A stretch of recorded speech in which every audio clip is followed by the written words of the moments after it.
welcome to Empower Your Destiny.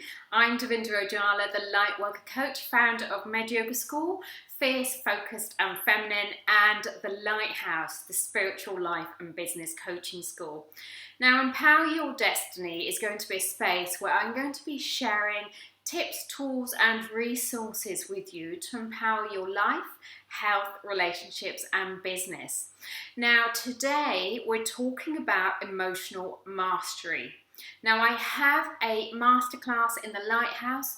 You are welcome to come join us for that live masterclass. Details are below. Now today I'm going to share 3 of my tips with you to support you in emotional mastery, because emotional mastery is not something we've been taught about at school, and for many of us we didn't have the role models as we were growing up to really help us understand how important our emotional GPS system is when it comes to navigating through life, dealing with life's challenges and learning how to co-create with the universe.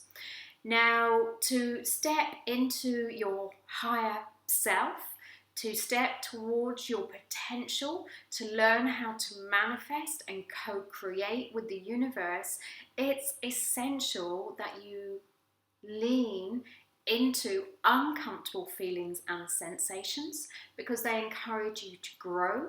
You learn through wisdom. So we have to learn how to stay present with the storms. So let's dive in. My first top tip is responsibility.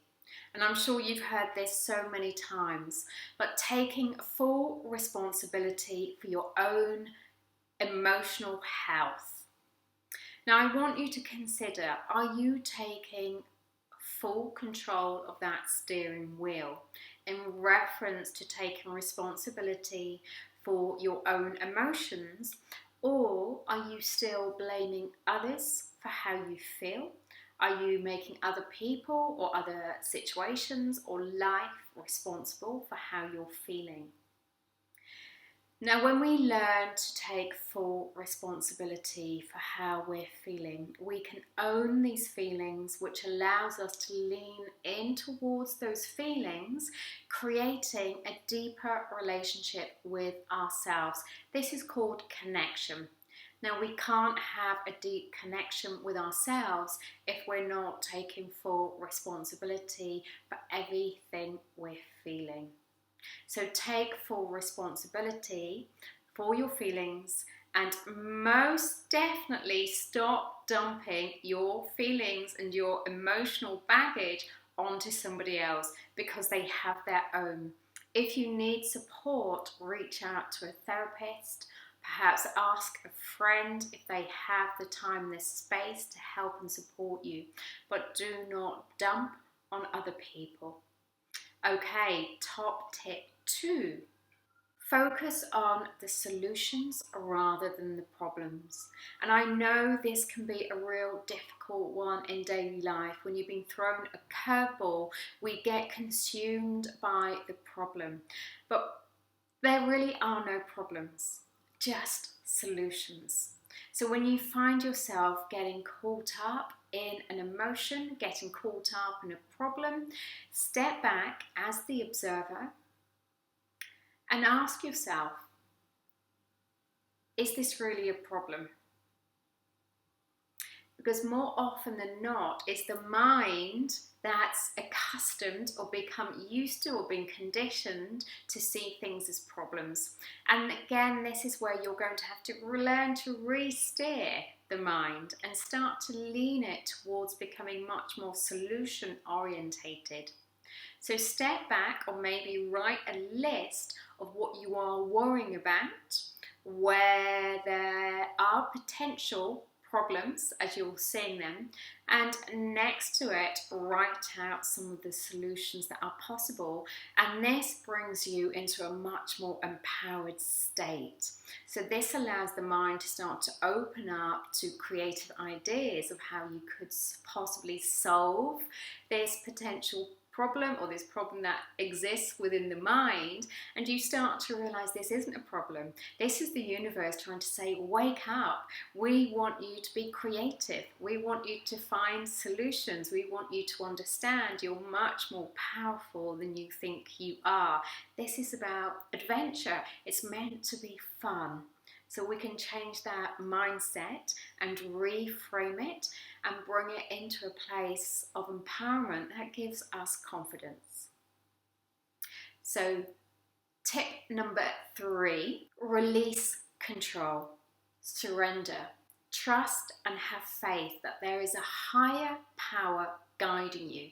Now, if you're in life and you don't believe in a higher power, if you don't believe in source, higher consciousness, or believe that there is something, whether you call it God, it really doesn't matter. If you don't believe there's something far greater than you that actually has their hands around your life, that can see where you are far more than where you think you can, and knows exactly where you're going and how to get you there in the best way possible, then you're going to feel alone. You're going to feel separate. And this creates negative emotions. So emotional maturity is surrendering the control, giving up control, learning how to surrender, how to stay in the body, trust and have faith.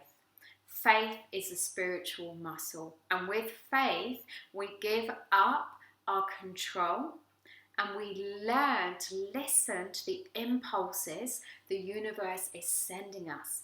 So we hear the small, quiet voice. We hear the gut instinct. We hear the heart. And we're able to use this as our GPS system. This is our connection with Source. Source is always trying to communicate to us through the external world, through people, through messages, through synchronicities, but most importantly, we have our own inner navigation system, and we can also open up through the crown and receive downloads. Now, when we're able to do that, we understand it's not all on our shoulders. We can relax a little. The universe has it all figured out. And we often think we know more than what the universe does. So let go. There's a far greater power that wants to support you, that wants to run through your energy, that wants to flow into your life and bring you much more than you ever dreamed of. So that's opening up and allowing it in. So that's my top 3 tips to help support you and move you towards a greater place of emotional maturity, emotional intelligence, and therefore emotional mastery. In the Lighthouse, we are going to be going through my top 12 tips for emotional mastery, as well as some practices and exercises and rituals we can do to really ground and use these tools and these tips to integrate into our daily life. So this is a really powerful, sacred place. If you want more information about the Lighthouse, details are down below. We'd love to have you as part of our community to support you spiritually in your life and your business and build the life, the health, the relationships and business that your soul truly desires. I love you. Thank you for joining me. Namaste. Have a fabulous week, and I'll look forward to seeing you next week.